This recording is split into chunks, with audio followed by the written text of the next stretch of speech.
present Agatha Christie's The Murder of Roger Ackroyd, with John Moffat as F.U. Poirot and John Woodvine as Dr. Shepherd, the storyteller.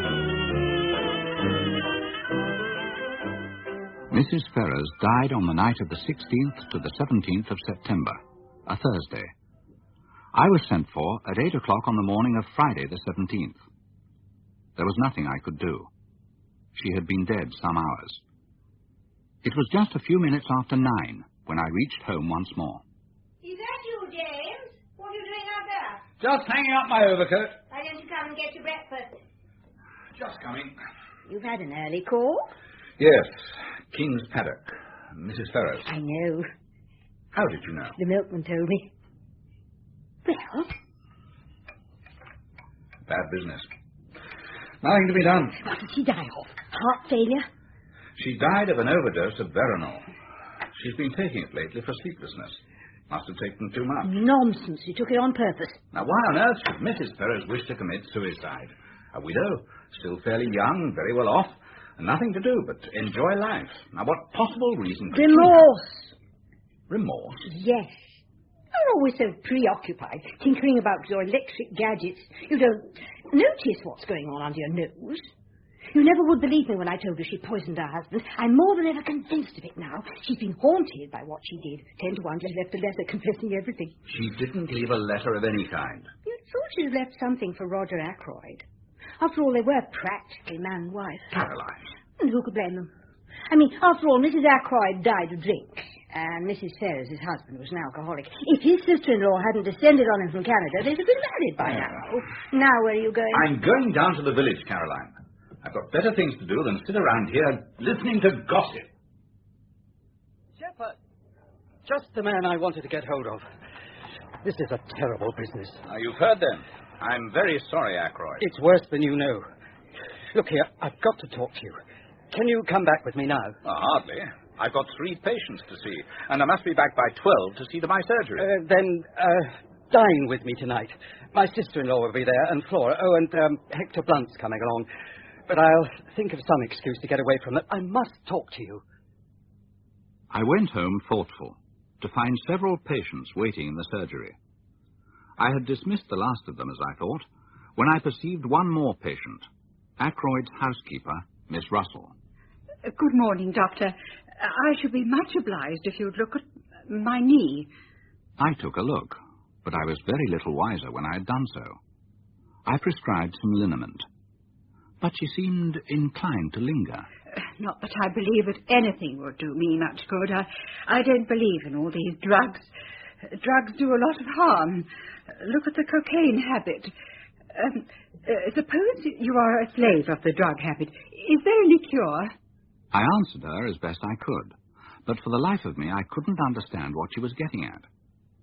Then she asked me whether there were any poisons so rare that they baffled detection. I wondered whether in some roundabout way she was trying to question me about Mrs. Ferrers. I was quite relieved when Caroline sounded the gong for lunch. What's the trouble with Ralph Payton? There isn't any. And why is he staying at the Three Boars instead of Fernley Park with his foster father? Ackroyd didn't mention it. He arrived at the Three Boars yesterday morning, and he's still there. Last night he was out with a girl. One of the barmaids? No, that's just it. He went out to meet her. I don't know who she is, but I can guess. Flora Ackroyd. But why not see her at Fernley? Secretly engaged. Old Ackroyd won't hear of it, and they have to meet this way. And there's another thing. I was walking through the wood this morning when I heard voices. Did you? I did. One of them was Ralph's. And do you know what he said? I can't imagine. He was talking to a girl. I didn't manage to see who it was. How deeply frustrating for you. And he said it was on the cards that the old man, I suppose he meant Ackroyd, was likely to cut him off without a shilling. And he said he needed the money and didn't want the will to be altered. What do you make of that? Good Lord. What is it? An enormous vegetable marrow has just landed on the lawn. It must have come over the garden wall. Our new neighbour, I suppose. Oh, Mr. Porritt. The man you say looks like a retired hairdresser. I'd better go and have a word with him. you 1,000 pardons, monsieur. I suddenly became impatient with the Marrows. I seized the biggest and hurled him over the wall. Well, I sincerely hope No, do not disquiet yourself. It is not with me a habit. But can you figure to yourself, monsieur, that a man may work towards leading at last a life of leisure, and then, when he has attained it, he yearns for the old busy days and the old occupations he thought himself so glad to leave? Oh, yes, I understand it well enough. A year ago, I came into a legacy, enough to enable me to realize a dream. I've always wanted to travel, see the world. That was a year ago, and I'm still here. But you can still realize that dream whenever you choose. No longer, alas. I was foolish, and worse than foolish. Greedy. Oh, you speculated. An Australian gold mine. And now? I have nothing. Well. I would be very pleased if you would present that marrow to your sister. Oh, thank you. By the way, I should like to ask you a question. You doubtless know everyone in this tiny village. Who is the young man with the very dark hair and eyes and the handsome face? Well, that must be Ralph Peyton, the adopted son of Mr. Ackroyd. Of course, I should have guessed. You know Mr. Ackroyd? Mr. Ackroyd knew me in London when I was at work there. Oh, I have asked him to say nothing of my profession down here. Indeed. And so, Ralph Peyton is going to marry Mr. Ackroyd's niece, the charming Miss Flora. Who told you so? Mr. Ackroyd. About a week ago. But there is something about that young man I do not understand.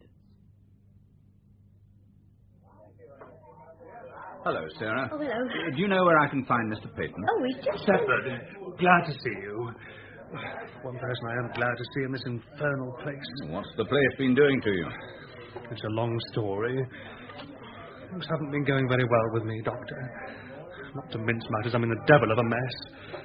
In fact, I haven't the least idea what to do next. What's the matter? It's my confounded stepfather. What's he done?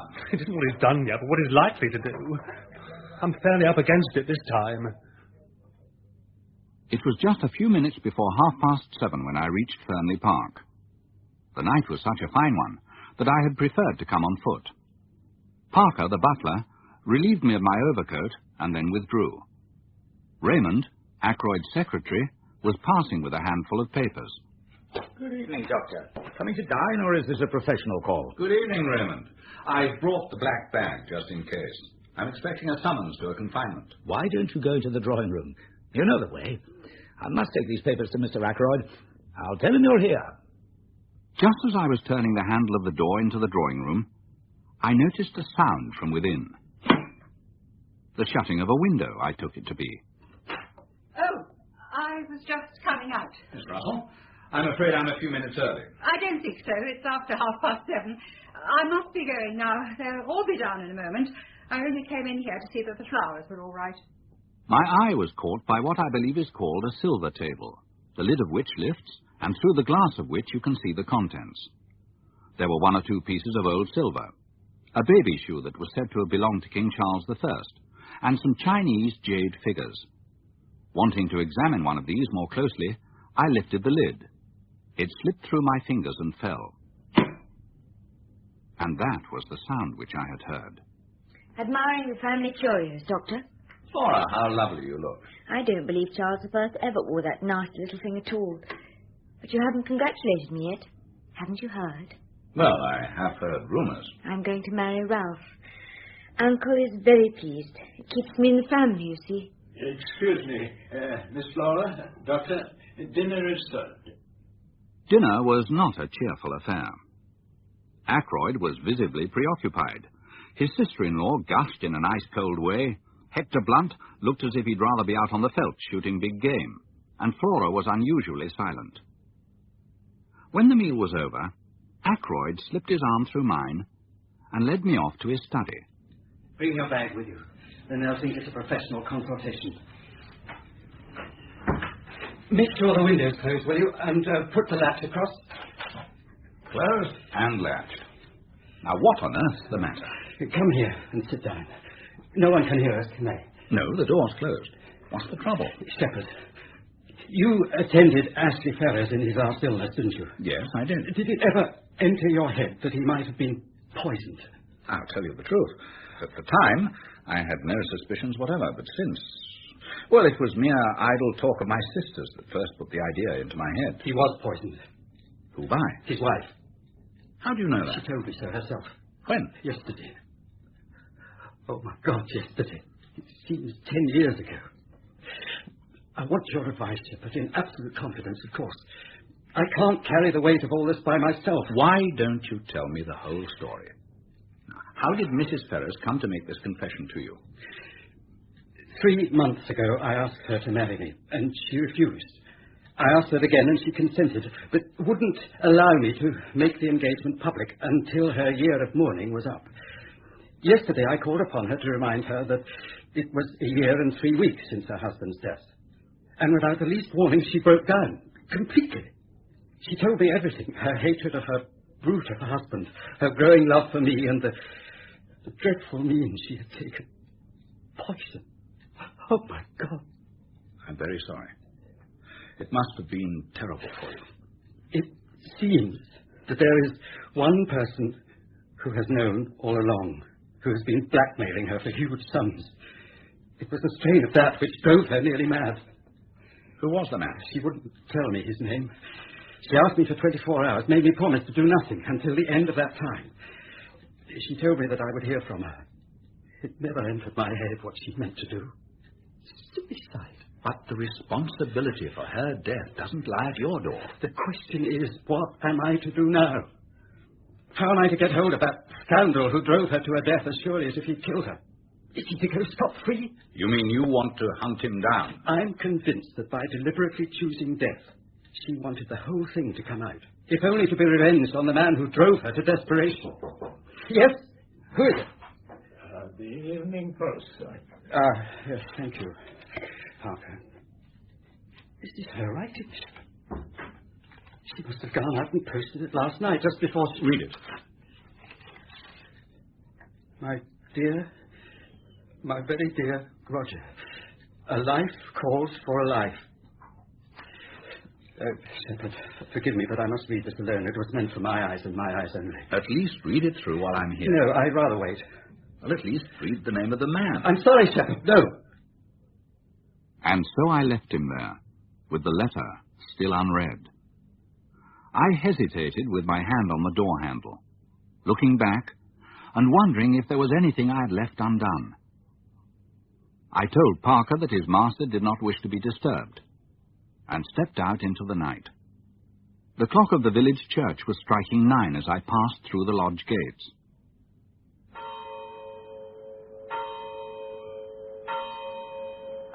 Is this the way to Fernley Park, sir? Oh, these are the lodge gates. Oh, thank you, sir. I'm a stranger in these parts, you see. 10 minutes later, I was at home once more. That'll be Mrs. Bates. The baby might at least have waited till the morning. Ah, no peace for the wicked. Yeah?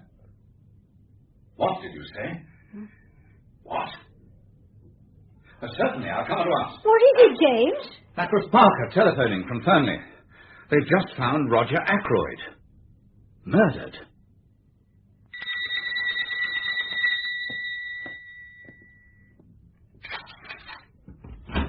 Where is Dr. Shepard. Where is he? I beg your pardon, sir. Mr. Ackroyd, don't stand there staring at me, man. Have you notified the police? The police, sir? What's the matter with you, Parker? You said your master had been murdered. The master murdered? That's impossible. Didn't you telephone me not 5 minutes ago and tell me that Mr. Ackroyd had been found murdered? No, indeed, sir. I wouldn't dream of doing such a thing. You mean to say that this is all a hoax? That there's nothing the matter with Mr. Ackroyd? Where is he? He's still in the study, I fancy, sir. The ladies have gone to bed, and Major Blunt and Mr. Raymond are in the billiard room. I think I'll just look in and see him for a minute. I know he didn't want to be disturbed again, but this practical joke has made me uneasy. Quite so, sir, yes. Well, if you don't object to my accompanying you as far as the door. Not at all. Come along. Ackroyd! Ackroyd! The door's locked. Ackroyd! Ackroyd! It's Shepard! Let me in! Look here, Parker. I'm going to break the door down, or rather we are. Now, I'll take responsibility. Oh, well, if you say so, sir, yes.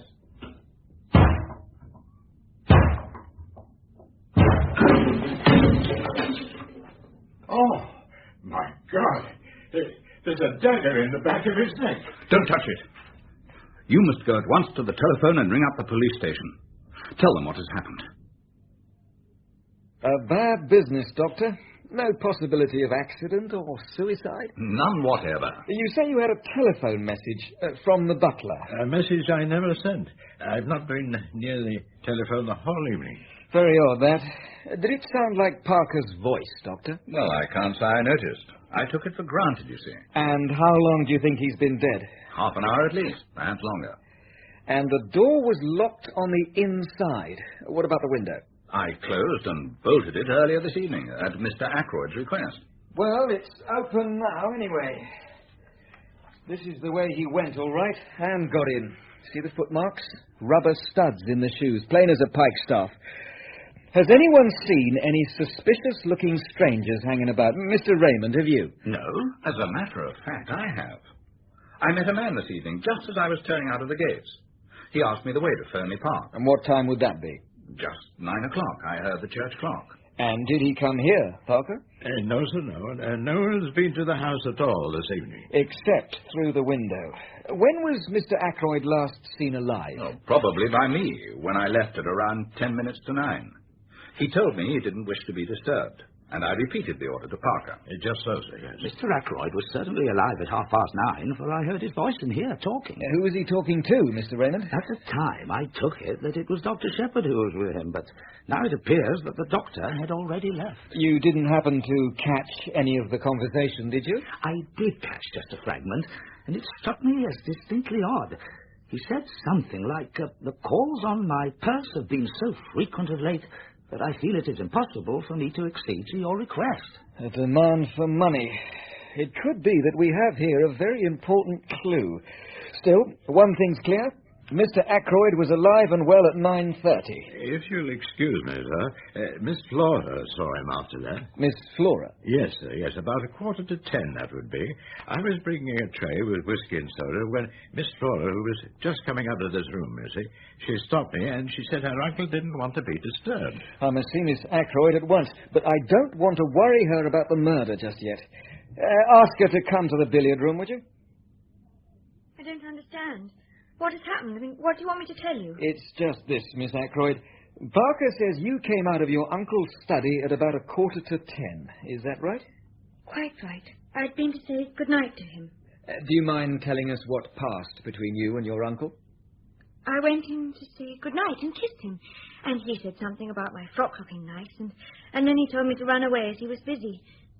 But why are you asking me these questions? What's happened? It's bad news, I'm afraid, my dear. Your uncle... Yes? This is going to be a shock for you. Your uncle is dead. When? Very soon after you left him, I'm afraid. Oh. Catch her, Doctor. She's going to faint. How is the young lady, Doctor? Coming round nicely. Mrs. Ackroyd's with her. Mrs. Ackroyd? Her mother. Ackroyd's sister-in-law. Ah, yes. Now, take a look at the murder weapon, Doctor. Something of a curio, I should think. The edge is razor sharp. A child could drive that into a man. Where did it come from, I wonder? I gave it to him. Did you? And who are you, sir? This is Major Blunt, an old friend of Mr. Ackroyd's. You identify the dagger positively, Major Blunt? Absolutely. No doubt about it whatever. I bought it in Tunis. I knew it was the kind of thing he would like. And where was this curio usually kept? In the silver table in the drawing room. Good Lord. Yes, Doctor? It's probably of no importance. But when I arrived for dinner, I heard the lid of the silver table being shut down in the drawing room. How did you know it was the silver table lid? I made a long, tedious explanation to the inspector, who then took it into his head to take the fingerprints of Raymond and Parker and Major Blunt and myself. And that concluded the night's proceedings. In the morning, I hurried unforgivably over my round, and I returned to find Caroline in a state of great excitement. Flora Ackroyd had come to see me. Dr. Shepherd, I've come to ask you to help me. Of course he'll help you, my dear. What can I do for you? I want you to come to the Larches with me. The Larches? It's only next door. Is he that funny little man? Yes. You know who he is, don't you? We fancied he might be a retired hairdresser. A hairdresser? He's Hercule Poirot, the private detective. He's supposed to have been one of the greatest criminal investigators in Europe. So that's who he is. But why do you want to go and see him? To get him to investigate this murder, of course. Oh, Ralph may have done foolish things in the past, but he wouldn't murder anyone. What has Ralph got to do with it? Oh, Flora, you must believe me. I never thought it of him. But then why did you go to the Three Boars last night, on your way home, after Uncle's body was found? How did you know about that? I went there this morning. I heard from the servants that Ralph was staying there. You had no idea that he was in King's Abbot? No, I was astounded. I went there and asked for him. They told me what I suppose they told you last night, that he went out at about 9 o'clock yesterday evening and never came back. And that's why you want to go to Hercule Poirot. Now, isn't it better to leave things as they are? The police don't suspect Ralph in the least. But that's just it. They do suspect him. A man from Cranchester turned up this morning. Inspector Raglan, a horrid, weaselly little man. I found he'd been to the Three Boars this morning before me. Oh, please let us go to this, Monsieur Poirot. But what is it that you wish me to accomplish, mademoiselle? I want you to find the murderer. I see. But the police will do that, will they not? They might make a mistake. I want the truth. All the truth? All the truth. Then I accept. And I hope you will not regret those words. Now, tell me all the circumstances. Dr. Shepherd had better tell you. He knows more than I do. I told Poirot the facts as I saw them, and then took him off to meet the officer in charge of the case. Inspector Raglan, monsieur. We've no need for amateurs to come butting in. It is true that I have retired from the world. I never intended to take up a case again. Above all things, I have a horror of publicity, so I must beg that in the case of my being able to contribute something to the solution of the mystery, my name may not be mentioned.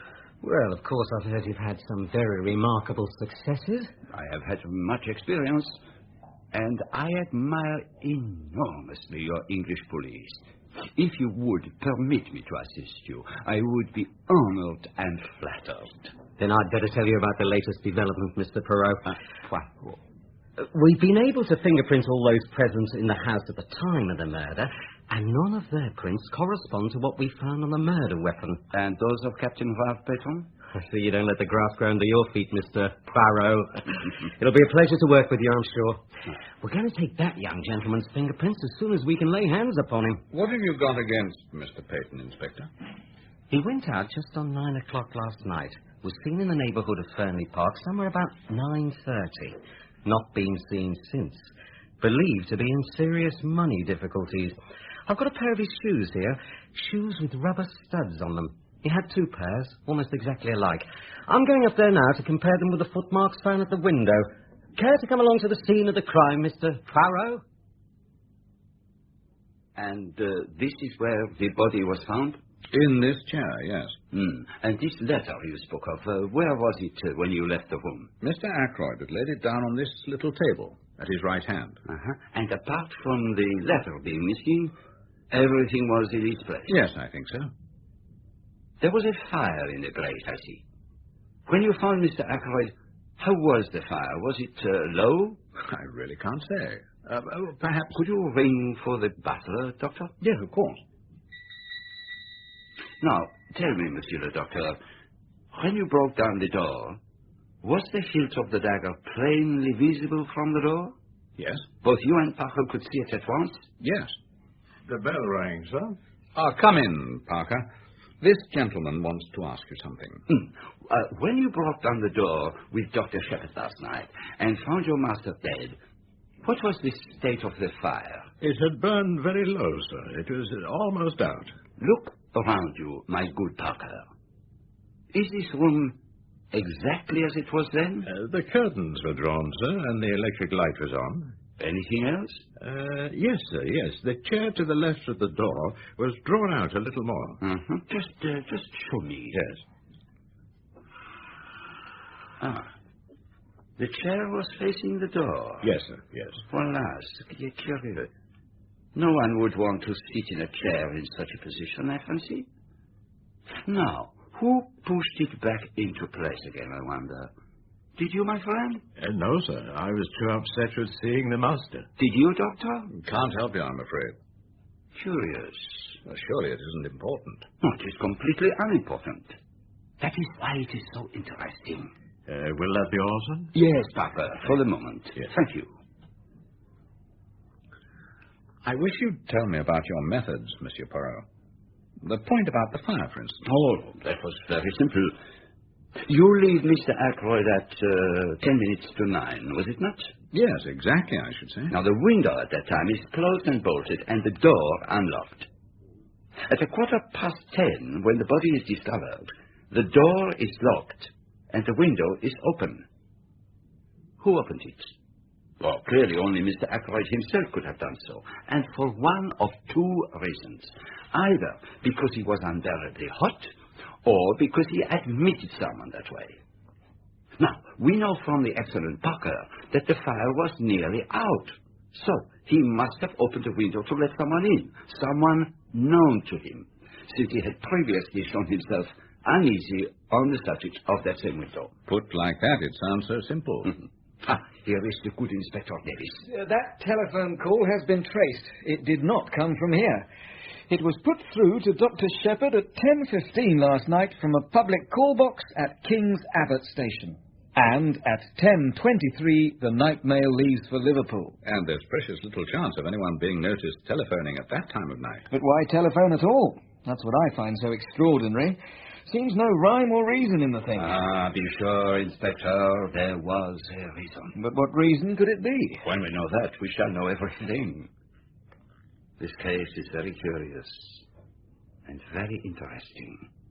Now, you said it was 9 o'clock, Dr. Shepherd, when you met the stranger outside the gate. Yes, I heard the church clock chime the hour. How long would it take him to reach the house, to reach the window, for instance? 5 minutes at the outside. 2 or 3 minutes only, if he took the path at the right of the drive. But to do that, he would have to know the way. That's true. We could find out, doubtless, if Mr. Ackroyd had received any strangers during the past week. The secretary, Raymond, could tell you that. Or Parker. Why don't we talk to them both? No, I can't remember anyone. Can you, Parker? There was the young man who came on Wednesday, sir, from Curtis and Trout, I understood he was. But that's not the kind of stranger that Monsieur Poirot means. Mr. Ackroyd had some idea of purchasing a dictaphone. The firm in question sent down their representative, but nothing came of it. Mr. Ackroyd did not decide to purchase. Oh, well, there is nothing in that, then. Thank you, gentlemen. Good day, Monsieur Poirot. It doesn't look as if this is going to be much of a case, Mr. Poirot. I'm sorry, too. A nice enough fellow gone wrong. But tell me, how have you been able to pinpoint the murderer so precisely in so short a time? Let me show you my method, Monsieur. The doctor here says that Mr. Ackroyd was dead by 10 o'clock at the latest. You stick to that, Doctor? Oh, certainly. And Mr. Ackroyd was last seen alive by his niece at 10:15. On this sheet of paper, I have a list of where everyone in the house was in that crucial quarter of an hour. Apart from a couple of maids who I think we can rule out on the grounds of motive, we know exactly where everyone was. A very complete list. May I keep it? Of course, Mr. Poirot. I have a copy. But now we come to the essential point. The woman at the lodge, Mary Black, was pulling the curtains when she saw Ralph Peyton turn in at the gate and go up to the house. She is sure of that? Quite sure. She knows him well by sight. And what time was that? 25 minutes past 9. It all fits in without a flaw. At around 9:30, Mr. Raymond hears Mr. Ackroyd refusing to give someone some money. Captain Peyton leaves, as he has entered through the window. He walks along the terrace, angry and baffled. He comes to the open drawing-room window. While Miss Flora is saying good-night to her uncle, he steals in and takes the dagger from the silver table. And then he returns to the study. I needn't go into details. He goes straight to the station, rings up from there. Why? It's difficult to say exactly why I did that, but murderers do funny things. But come along, I'll show you those footprints. We got these shoes from Peyton's room at the Three Balls. They're not the same pair that actually made these springs, but you can see they're almost exactly the same. But surely a great many people wear shoes with rubber studs in them. That's so, of course. I shouldn't put so much stress on the footmarks if it wasn't for everything else. A very foolish young man, Captain Ralph Peton, to leave so much evidence of his presence. The cleverest of them makes mistakes sometimes. And now, gentlemen, if you'll excuse me, I'll be getting back to Cranchester to make my report. Good day, Inspector. Au revoir. Do you see the little summer house over there, Doctor? Mm-hmm. It arouses my curiosity. If you can spare the time, shall we investigate it together?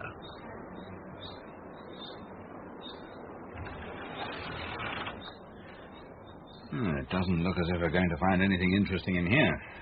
Deck chairs, croquet set. Well, perhaps it was not to be expected. But, what is this? What have you found? A scrap of stiff white material. Cambric, I think you call it. What do you make of it, my friend? A scrap from a torn handkerchief, And what is this? Do you see, Doctor? A goose quill, by the look of it. A goose quill and a fragment of a handkerchief. But remember, a good laundry does not starch a handkerchief. Shall we go back to the house? Une belle propriété, Fernley House. Who inherits, I wonder? You had not thought of that before, eh? No, I wish I had. I wonder just what you mean by that. Simply... Oh, no. You would not tell me your real thought. Everyone has something to hide. You believe that? Of course, my friend. But it is not easy to hide things from Hercule Poirot. He has a knack of finding out. But let us walk a little further. The air is pleasant today. England is very beautiful. Oh, and so are English girls. Do you see, my friend, the pretty picture below us? Flora Ackroyd and Major Bond. How charming they look, sitting together by the goldfish pond. Like Pelléas and Melisande. But we must interrupt their little idyll, I fear. I must talk with the Major.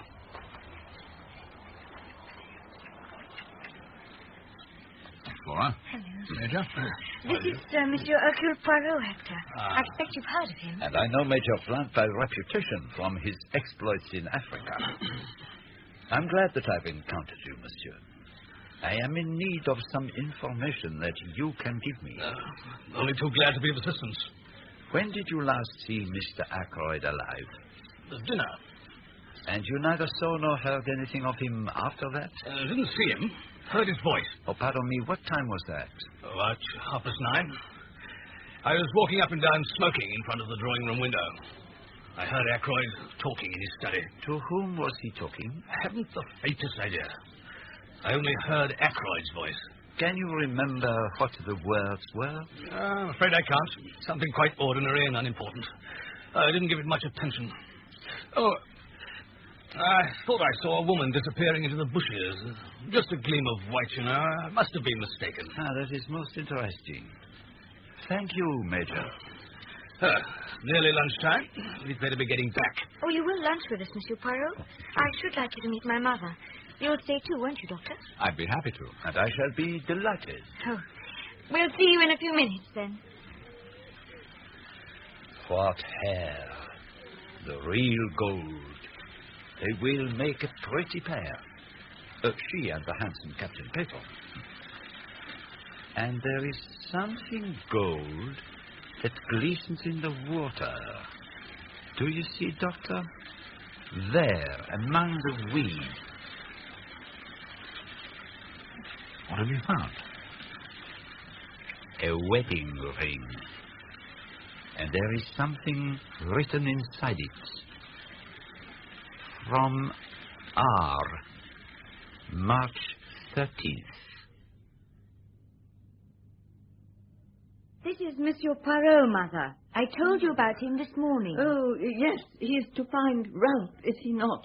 He is to find out who killed Uncle. It's a dreadful thing to happen. I can't help feeling it must have been an accident of some kind. Roger was so fond of handling queer curios. His hand must have slipped or something. And this is Mr. Hammond, our solicitor. Mr. Hammond, I desire a little information from you. You are acting on behalf of Captain Ralph Peyton? Not so. I am acting in the interests of justice. Miss Ackroyd has asked me to investigate the death of her uncle. I take it you will not object to telling me the terms of Roger Ackroyd's will? I have no objection, Monsieur Poirot, but perhaps we should have Mr. Raymond in with us. I'll go and fetch him. The terms of the will are quite simple. After paying small legacies to Miss Russell and Mr. Raymond and certain charitable bequests... Now, the charitable bequests, they interest me not. Quite so. The income on £10,000 worth of shares to be paid to Mrs. Cecil Ackroyd during her lifetime. Miss Flora Ackroyd inherits £20,000 outright. The residue, including this property and the shares, to his adopted son, Ralph Peyton. Mr. Ackroyd possessed a large fortune? A very large fortune. Captain Peyton will be an exceedingly wealthy young man. Now, as to the question of money, Mrs. Ackroyd, have you all you need for the present? Ready money. If not, I can arrange to let you have whatever you require. Shouldn't be any problem there. Mr. Ackroyd cashed a cheque for £100 yesterday for wages and other expenses due today. At the moment, it is still intact. Where is this money? In his desk? No, he always kept his cash in his bedroom, in an old collar box, to be accurate. I think we ought to make sure the money is there before I leave. Certainly, I'll take you up there. Inspector Ragland will have the key for the door. He kept his money like that, in an unlocked drawer. Mr. Ackroyd had perfect faith in the honesty of all his servants. Quite so. Here is the money. Sure. You will find the 100 intact, Mr. Hammond. Mr. Ackroyd put it in the collar box in my presence last night. £100? There is only 60 here. Impossible. See for yourself. So, either he paid out that £40 sometime last evening, or else it has been stolen. If Mr. Ackroyd paid that money away himself, it may have a bearing on the mystery of the crime. What about the servants? Have you missed anything before, Mrs. Ackroyd? Oh, no. None of them leaving or anything like that? The parlour maid is leaving, I believe. When?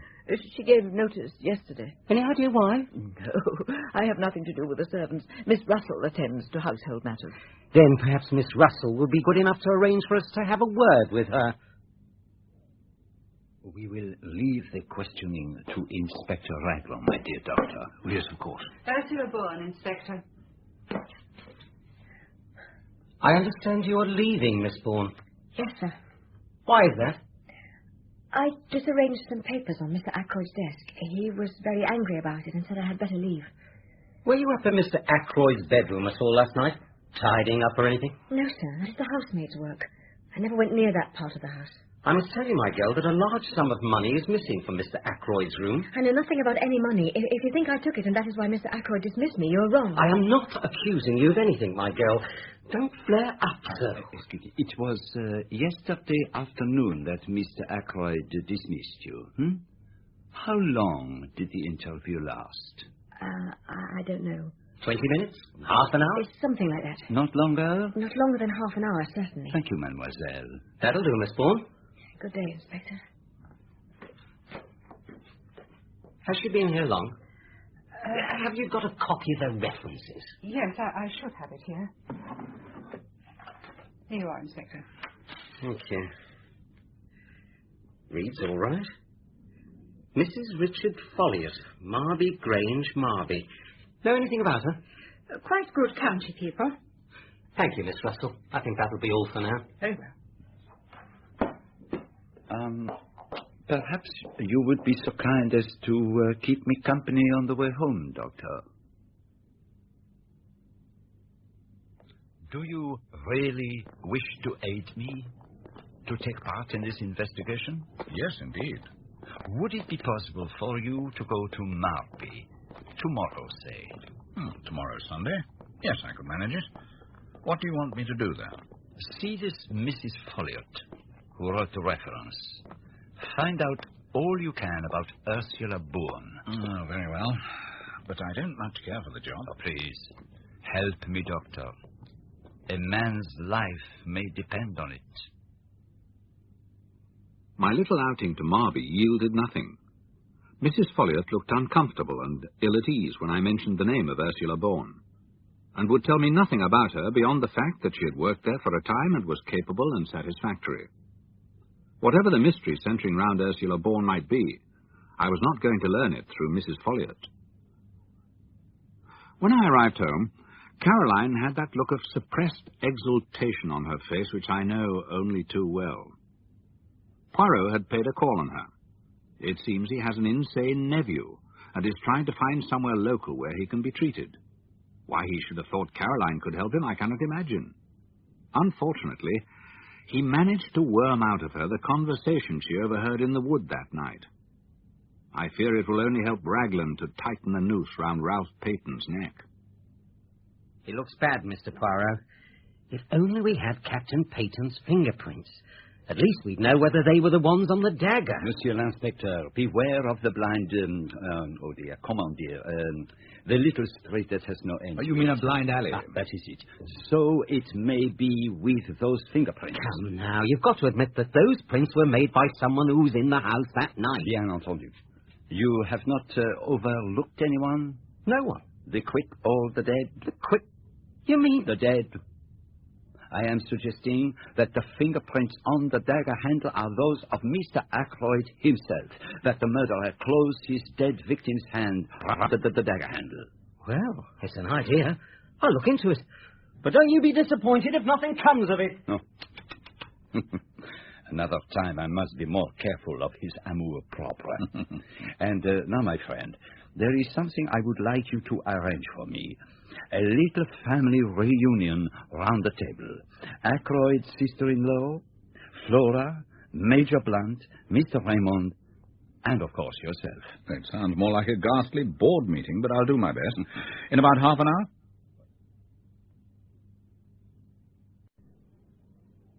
Monsieur, Mesdames, I have called you together for a special purpose. To begin with, I want to make a special plea to Mademoiselle. To me?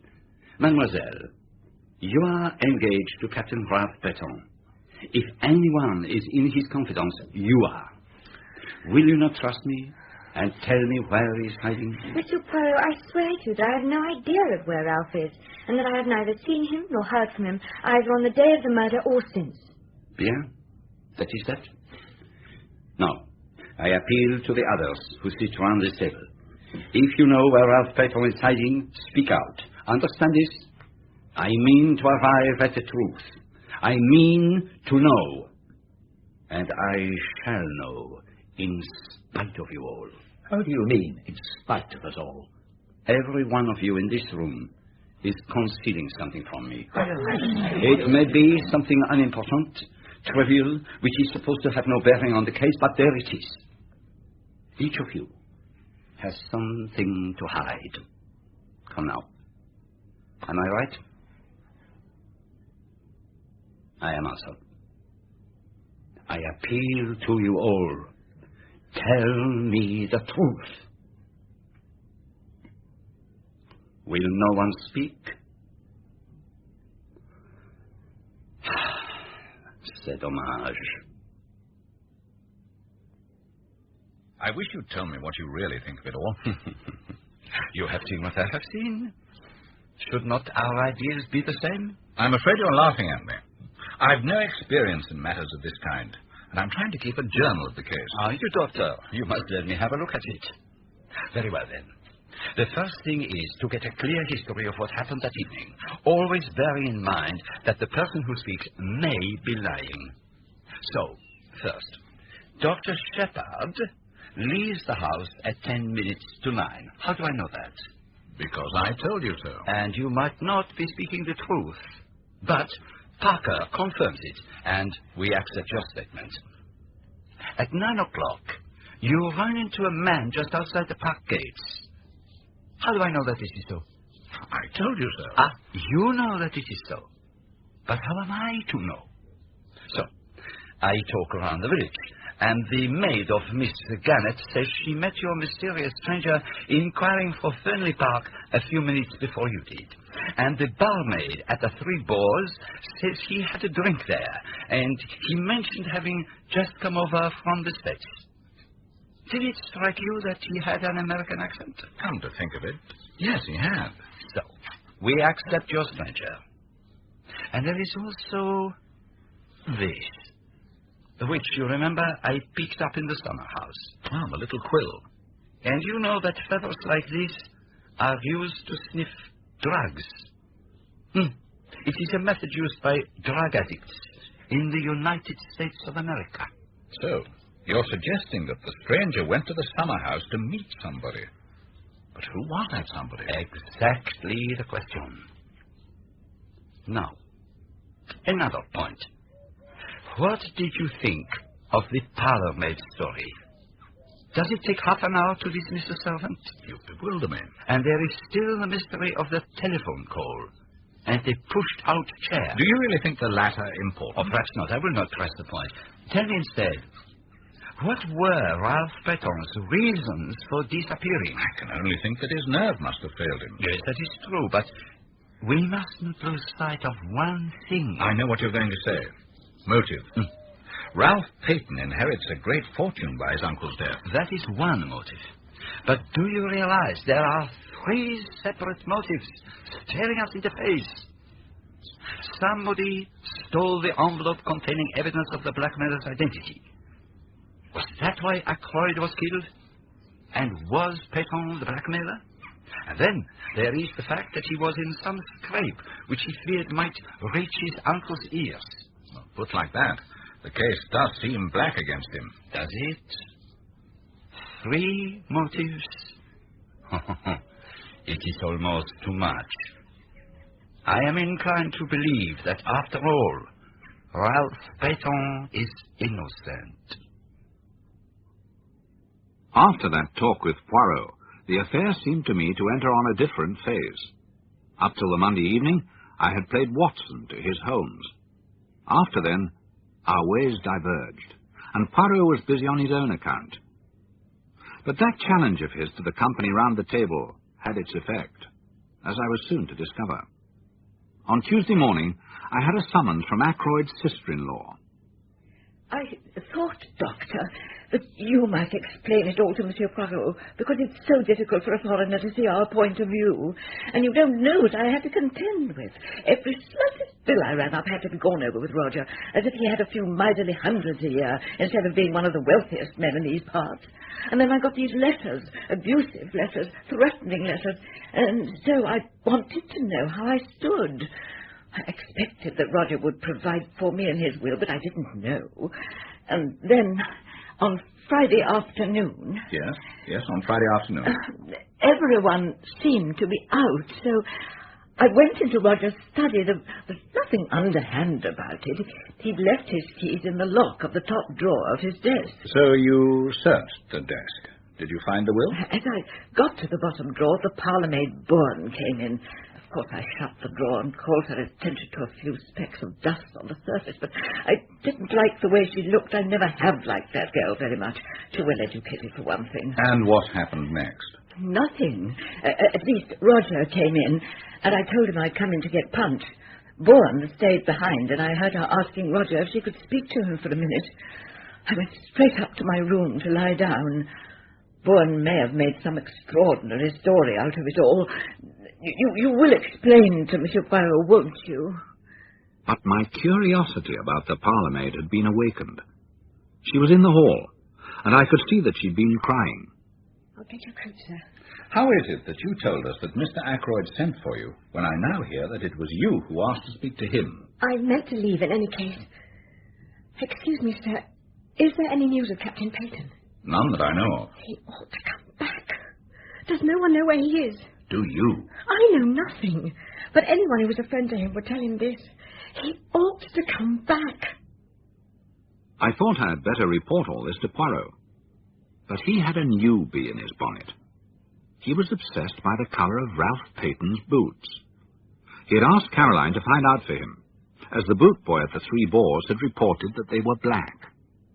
It is a great pity. Ah, well. Now, on the Friday morning before the murder, I believe that Miss Russell, the housekeeper, came to consult you. Is it indiscreet to ask what passed at the interview? Apart from the medical details, I mean. Not at all. We talked for a few minutes about poisons and the ease or difficulty of detecting them, and about drug-taking and drug-takers. With special reference to cocaine? How did you know? Oh, just a thought. Have you come to any conclusions about the case? None at all. Except to wonder whether one of our conclusions is wrong, or too hasty. And what is that? We've assumed that the blackmailer of Mrs. Ferrers is necessarily the murderer of Mr. Ackroyd. Mightn't we be mistaken? Very good indeed. I wondered if that idea would come to you. But we must remember one point. The letter disappeared. Still, that may not necessarily mean that the murderer took it. When you first noticed the body, Parker may have abstracted the letter unnoticed by you. Parker? Yes, Parker. I wonder. It is in my mind to try a little experiment with Parker. How say you, my friend? Will you accompany me to Fernley? I believe you wanted to see me, Mr. Poirot. Mademoiselle Flora, I have to confide in you a little secret. I am not yet satisfied of the innocence of Parker. I propose to make a little experiment with your assistance. I wish to reconstruct some of his actions on that night. Will you help me? Of course, Monsieur Poirot. Excellent. Here he comes. My good Parker, you brought the tray and the decanter as I requested? Good.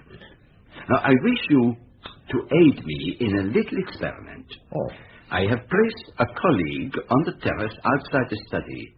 I want to see if anyone there could have heard the voices of Miss Ackroyd and yourself. A reconstruction of the crime, sir? Exactly. Now then, you came from the outer hall. And where was Mademoiselle? Here, just outside the study door. Quite right, sir, yes. I had just closed the door. Yes, miss, yes. Your hand was still on the handle, as it is now. Yeah. Then play me the comedy.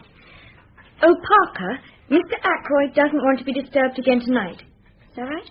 Yes, miss, yes. But I fancy you used the word evening instead of tonight. Very good, miss. Shall I lock up as usual? Yes, please. And then I went back to my room. Admirable. By the way, Parker, are you sure there were 2 glasses on your tray that evening? Who was the second one for? I always bring 2 glasses, sir. Is there anything further? Nothing. I thank you. Yes. And thank you too, Miss Ackroyd. That was most helpful. I'm glad you got what you wanted. What was the point of the question about the glasses? Oh, one must say something. That particular question did as well as any other. At any rate, I know now something I wanted to know. Monsieur Poirot. Mr. Raymond?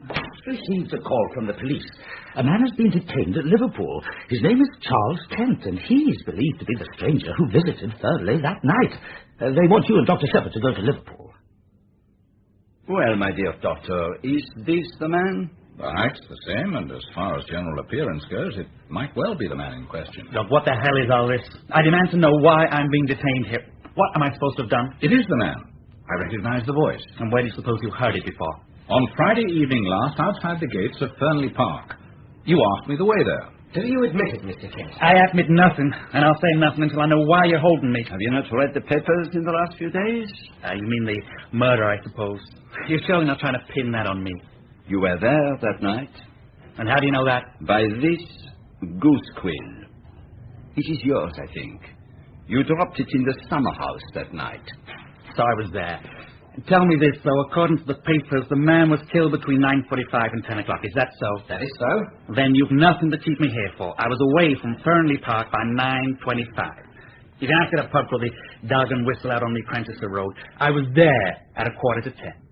They'll remember me. I had a brawl with the bartender. Inquiries will be made. If you're telling the truth, you won't have anything to complain about. What were you doing at Fernley Park anyway? I went there to meet someone. Who? That's none of your business. Your name is Charles Kent. Where were you born? That's none of your business either, but I'm a British citizen, if that's what you want to know. Yes, I think you are. I fancy you were born in Kent. And now, since we can do no more until the good inspector has made his inquiries, we may as well return to King's Abbot. Well, Kent's alibi's right enough. Confirmed by the man at the bar and 3 other witnesses. Are you going to release him, Inspector? And see what else we can do. If I were you, I should not release him yet. Why not? He can't have anything to do with the murder. We know Ackroyd was alive at 10:15. You admit that, don't you? I admit nothing that is not proved. But we've got Miss Ackroyd's evidence. I do not always believe what a charming young lady tells me. Parker saw her coming out of the room. No. That is just what he did not see. That was the point of my little experiment the other day. You remember, Doctor? Parker saw her outside the door with her hand on the handle. He did not see her come out of the door. But where else could she have been? Perhaps on the stairs? But those stairs lead only to Mr. Ackroyd's bedroom. Precisely. What would she have been doing in her uncle's bedroom? And why would she lie about it? That is just the question we should be asking ourselves. You mean the money? You're not suggesting it was Miss Ackroyd who took that £40? Life was not easy for that mother and daughter. Roger Ackroyd was a peculiar man over money matters. I don't believe it. It's not credible. There's only one thing for it. We must tackle that young lady right away. Flora was sitting in the billiard room with Major Blunt. To my consternation, she insisted on his staying there, though she must have had some idea of what was coming. Flora, I simply can't believe it. Oh, no, Hector. Monsieur Poirot is right. I took that money. I am a thief. A common, vulgar little thief. I'm glad it's come out. It's been a nightmare these last few days. Lying, cheating, running up bills, promising to pay. Flora, surely you could have... There was nothing I could have done. At any rate, I'm real now. I'm not pretending to be the kind of girl you like. Young and innocent and simple. I don't care if you never want to see me again. If I had thought that for one moment that speaking the truth would have made things better for Ralph... Ralph! Always Ralph. You don't understand. You never will. I never did see my uncle that evening after he left the dinner table. As for money, you can take what steps you please. Nothing could be worse than it is now. So, that's it. Inspector, Miss Ackroyd never touched that money. Roger gave it to me for a very particular purpose. She is lying to protect Ralph. I'm prepared to go into the witness box and swear that I had the money. Major Blunt, I am not in the least deceived by your little fantasy. But it is very good what you have done there. I am not in the least concerned about your opinion of me, monsieur. But you must listen to me. The other day I spoke of concealment. What you have been seeking to conceal from the world is your love for Mademoiselle Flora. But take my advice. Do not conceal it from her. What do you mean by that? You think that she loves Ralph Peton, but that is not so. She is loyal, and she is bound by honor to stick to him. But her heart was not in the idea of marriage. Do you really think... If you doubt me, ask her yourself. She went into the garden, I think. I've been every kind of fool. You're a good fellow, Poirot. Thank you. Not every kind of fool. Only a fool in love. This alters everything.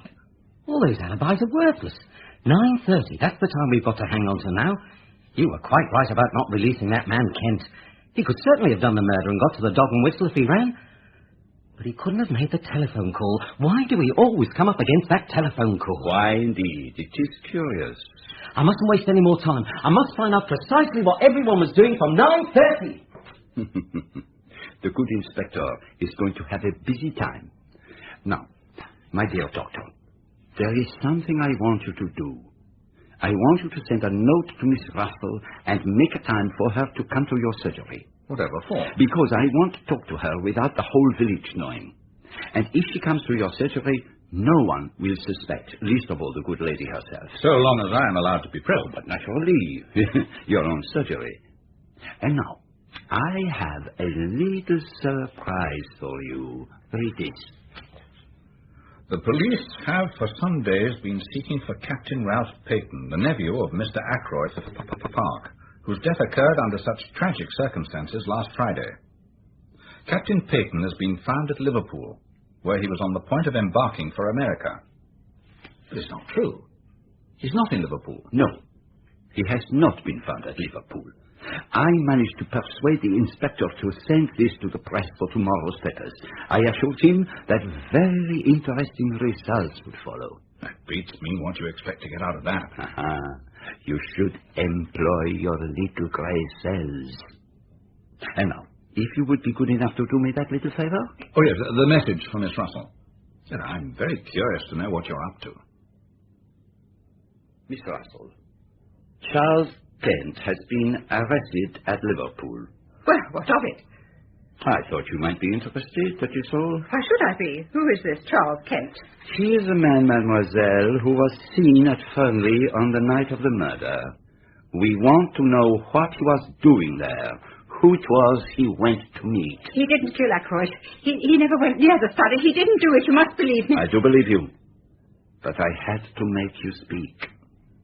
Is what you said true? That he is suspected of the crime? Yes. And you alone can save him by telling the truth. He came to see me. I went out to meet him. In the summer house. How do you know? It is the business of Hercule Poirot to know things. You went out to meet him at 9:10. What did you say to each other? It's difficult, you see. Mademoiselle, what you tell us need not go beyond these four walls.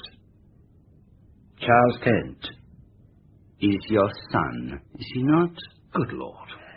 But no one's ever known. It was so long ago. In Kent.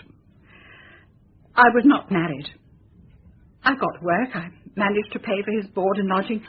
I never told him that I was his mother, but he turned out badly.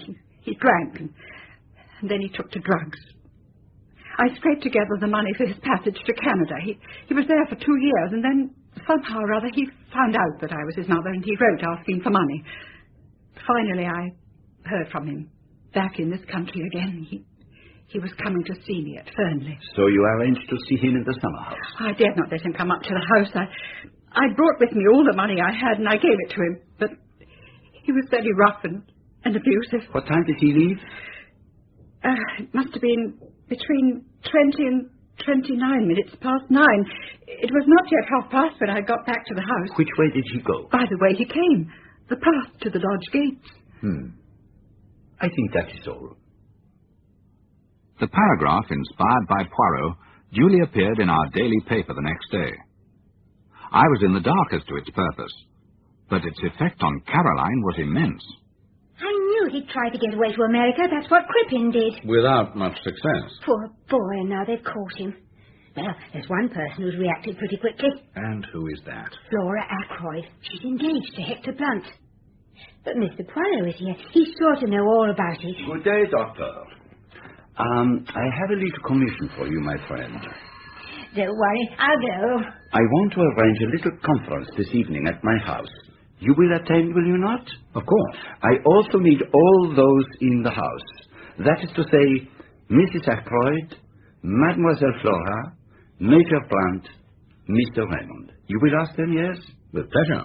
The parlour-maid from Fernley's here, Ursula Bourne. She's in a terrible way, poor thing. She says she must see Mr. Poirot at once. Doctor, Mr. Poirot. Miss Bourne? No, that is not quite right. It is not Miss Bourne, is it, my child? But Mrs. Ralph Peyton.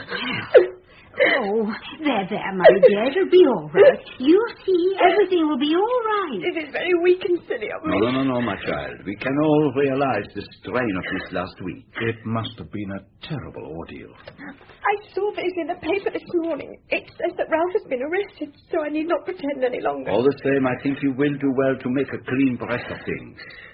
So you will tell me the whole story, will you not? If I am to save your husband, I must know all there is to know. What I want to know is why this child was masquerading as a parlour-maid. For a living. My family is Irish. Impoverished gentlefolk, I suppose you might call them. I didn't want to become a governess, so I decided I would take on a job as parlour-maid. My sister wrote me a reference, and I was taken on at Fernley Hall.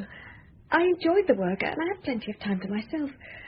I'd met Ralph Peyton, and we fell in love. I didn't like the idea of a secret marriage, but he told me his uncle would never hear of his marrying a penniless girl. So no one knew about it. No one? Not a soul. Ralph had always had debts. He's not good with money, and his troubles got worse and worse. But Mr. Ackroyd refused to lift a finger to help him. And then, one day, I knew nothing of this, of course. Mr. Ackroyd told Ralph that it was the desire of his heart that Ralph should marry Flora, and that if Ralph did so, he would clear his debts. And Ralph accepted. God knows how he thought he was going to get out of it all. They both stipulated that the whole thing should be kept secret, but without any warning, Mr. Ackroyd decided to announce the engagement. It was like a bombshell. I was desperate. Ralph came down from town, and we met in a wood on the estate. He still wanted me to keep our marriage secret, but I told him I was going straight to Mr. Ackroyd.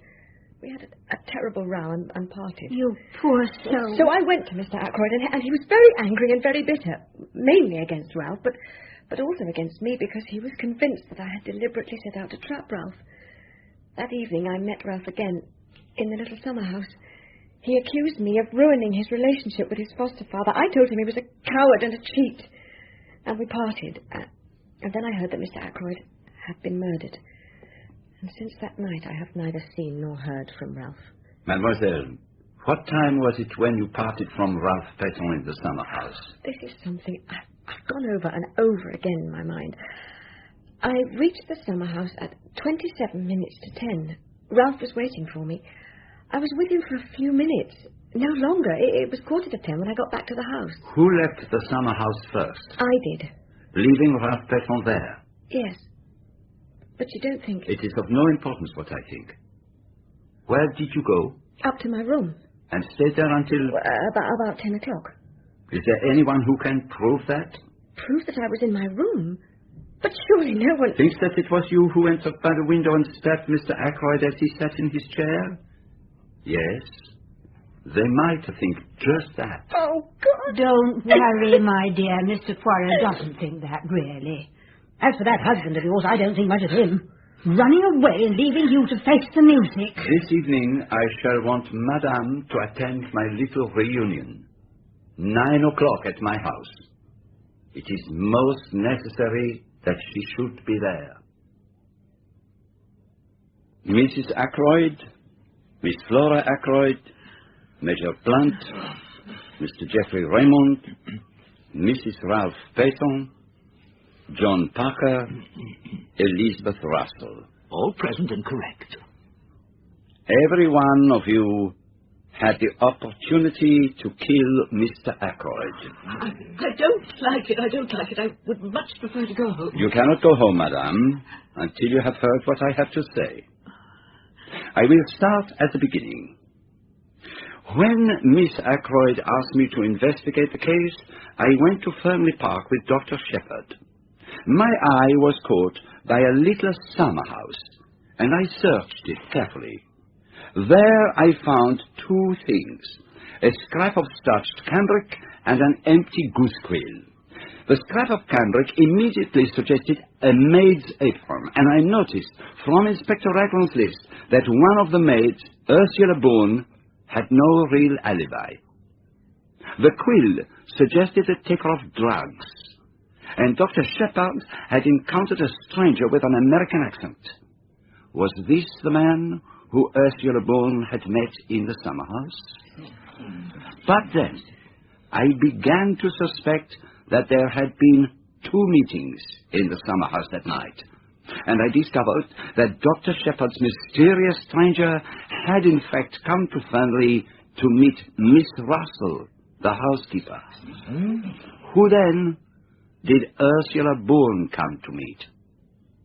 I found this ring, a wedding ring with "from R" engraved inside it. So, it was Ralph Peyton to whom she was secretly married. And this revealed another unexpected point. It could not have been Ralph Breton who was with Mr. Ackroyd in the study at 9:30. So, we come now to the most interesting part of the crime. Who was in the room with Mr. Ackroyd at 9:30? And then I posed my cleverest, my most audacious question. Was anyone with him? But I distinctly heard his voice. So did Major Blunt. Just a moment. From the beginning of the case, I have been struck by one thing. The nature of the words which you overheard, Mr. Raymond. It has been amazing to me that no one has seen anything odd about them. The calls on my purse have been so frequent of late that I fear it is impossible for me to accede to your request. Now, would any man use such a phrase in talking to another? Now, if he had been dictating a letter... You mean he was reading a letter aloud? Even so, he must have been reading to someone. You are forgetting one thing. The stranger who called at the house the preceding Wednesday. The man from the dictaphone company. A dictaphone? Is that what you think? I inquired of the company. Mr. Ackroyd did purchase a dictaphone. Why he concealed the matter from you, I do not know. But surely this still leaves the basic position unchanged. Mr. Ackroyd was alive at 9:30, since he was speaking into the dictaphone. It seems clear that this Charles Kent person was, in fact, off the premises by then. As to Ralph Peyton, if only he would come forward. That is your advice, yes? That he should come forward? Certainly. If you know where he is. I do know where he is. He is there, in the doorway. Do you remember when I accused you all of concealing something from me? 4 of you gave up your secrets. But Dr. Shepherd did not give up his. He met Ralph Peyton on the way home from the scene of the crime. I did.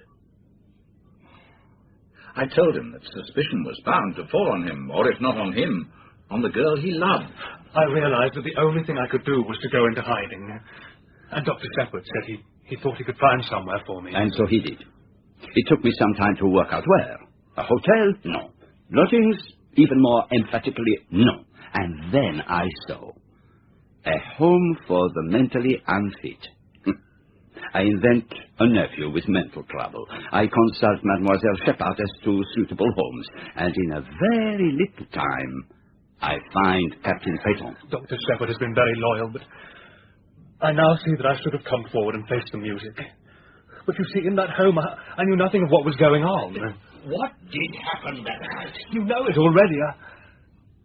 I left the summer house at about 9:45 and tramped about the lanes trying to make up my mind as to what to do next. I'm bound to admit that I've not the shadow of an alibi, but I swear to you I never went into that study. No alibi. I believe you, of course, but it's a bad business. It makes things very simple, though. Very simple indeed. What do you mean? Just this. To save Captain Peyton, the real criminal must confess. I did not invite Inspector Raglan tonight for a very special reason. I did not want to tell him all that I knew. At least I did not want to tell him tonight. I know the murderer is in this room now. It is to the murderer I speak. Tomorrow, the truth goes to Inspector Raglan. You understand? Monsieur and Madame, this reunion of mine is at an end.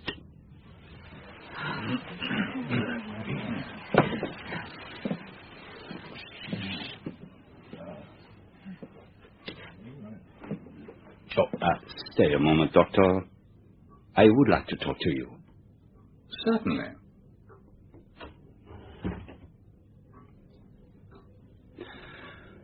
Well, my friend, and what do you think of it all? I don't know what to think. Why not go straight to Inspector Raglan with the truth? instead of giving the murderer a chance to escape. The murderer cannot escape. There is only one way out, and that way does not lead to freedom. You really believe that one of those people here tonight committed the murder? Yes, my friend. Which one? Let me share my thoughts with you, Doctor. I will take you the way that I have traveled myself, and you will see that all the facts lead indisputably to one person. Let us start with the telephone call. I satisfied myself that the call could not have been sent by anyone in the house, and therefore I concluded that it must have been sent by an accomplice. I was not pleased by that deduction, but let it stand for the minute. I next examined the motive for the call. Its only result was that the murder was discovered that night instead of the following morning. You agree with that? Yes. Mr. Ackroyd had given orders that he was not to be disturbed, so nobody would have been likely to go into the study. But what was the advantage of that? The only idea I could get hold of was that the murderer, knowing that the crime had to be discovered at a certain time, could make sure of being present when the door was broken in. And now we come to the second fact. The chair pulled out from the wall. Inspector Raglan didn't seem to place much importance on that. Picture the scene for yourself.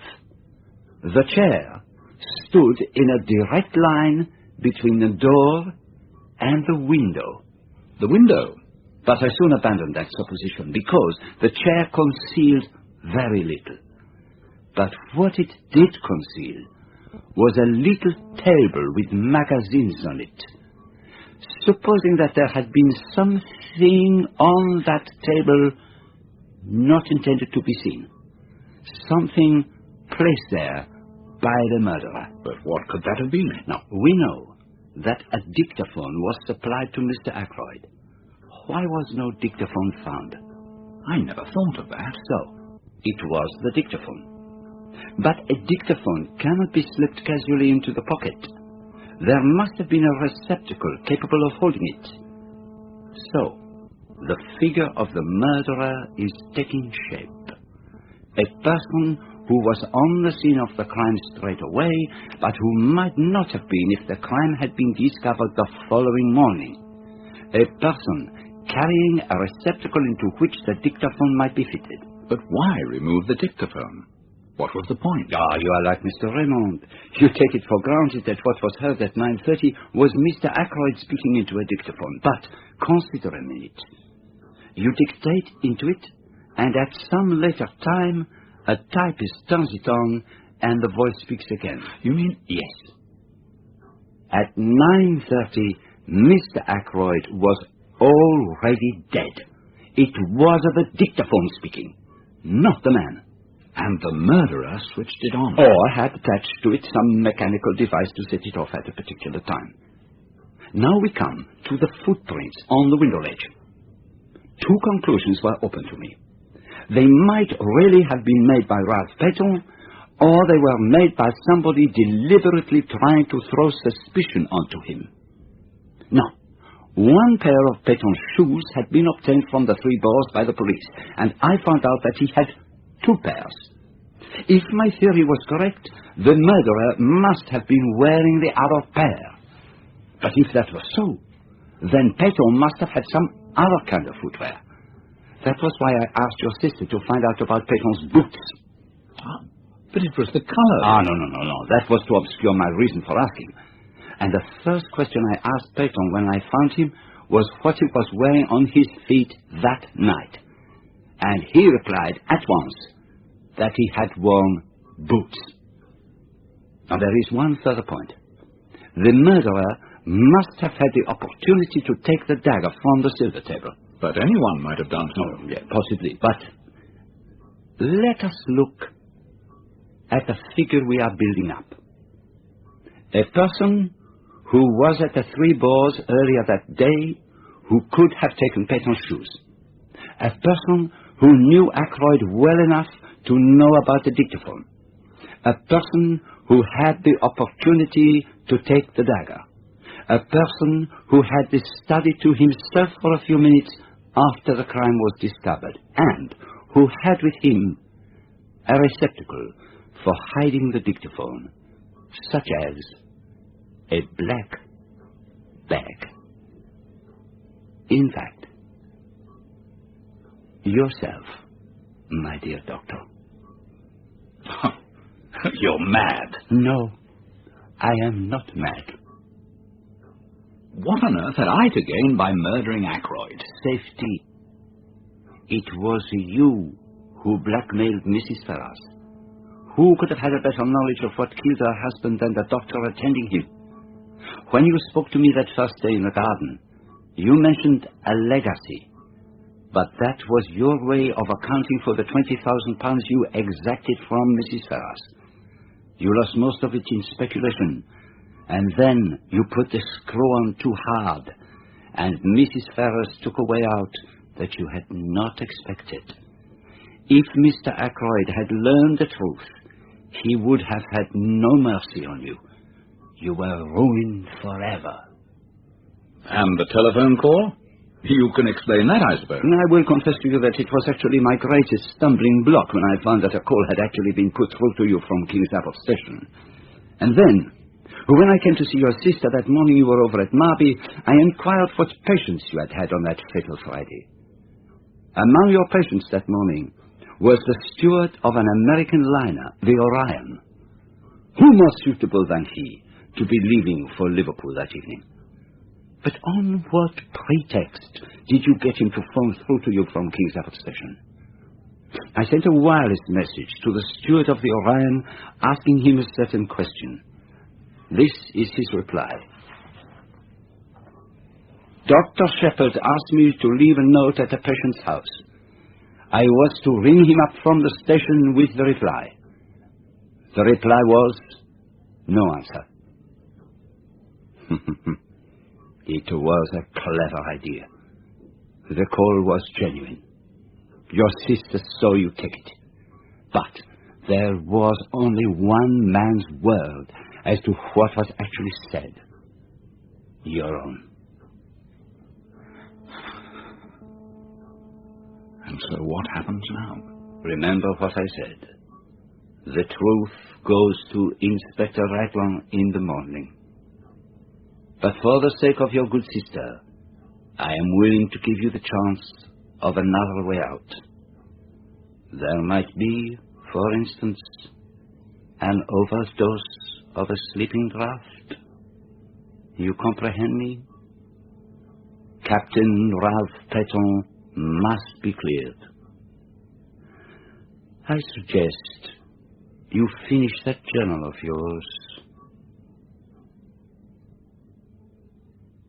A strange end to my story. I meant it to be published as the history of one of Poirot's failures. Odd how things pan out. My greatest fear all through has been Caroline. I fancied she might guess.